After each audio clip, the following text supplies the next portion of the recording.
সুপ্রিয় দর্শক, আজকে চলে এসেছি আরেকটি রেসিপি নিয়ে। আজকে তৈরি করে দেখাবো সিঙ্গারা। তো চলো তাহলে তৈরি করে ফেলি সিঙ্গারা। ওয়েলকাম ব্যাক টু মাই রন্ধন কিচেন।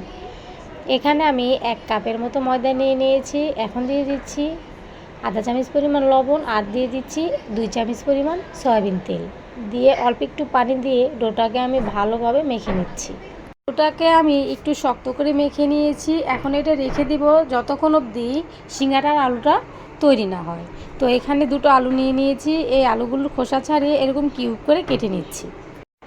এরপরে চুলায় একটি কড়াই বসিয়ে দিয়েছি, তাতে দিয়ে দিয়েছি তেল। এখন আমি দিয়ে দিব কাঁচামরিচ কুচি আর 2টো পেঁয়াজ কুচি দিয়ে একটু নেড়ে চেড়ে আলুগুলো দিয়ে দিচ্ছি।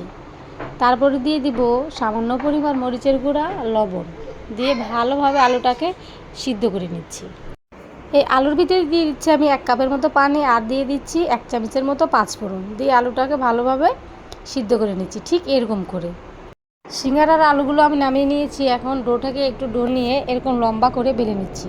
তারপরে একটু ছুরির সাহায্যে আমরা দুভাগ করে কেটে ঠিক এরকম করে সিঙ্গারাগুলো বানিয়ে নিচ্ছি। সবগুলো সিঙ্গারা আমি এরকম করে বানিয়ে নিয়েছি।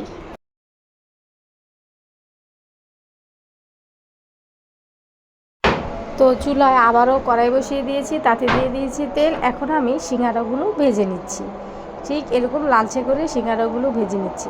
তো সিঙ্গারা আমাদের ভাজা হয়ে গিয়েছে, এখন উঠিয়ে নিচ্ছি। এখন আমি নামিয়ে পরিবেশন করে নিচ্ছি। তো তৈরি হয়ে গেল আমাদের মজাদার ক্রিসপি সিঙ্গারা। এখন তোমরা এটাকে সস, মরিচ কিংবা পেঁয়াজ যে কোনো কিছু দিয়েই পরিবেশন করতে পারো। তো ভিডিওটি ভালো লাগলে অবশ্যই লাইক, কমেন্ট, শেয়ার করবে। সবাই ভালো থেকো। আল্লাহ হাফেজ।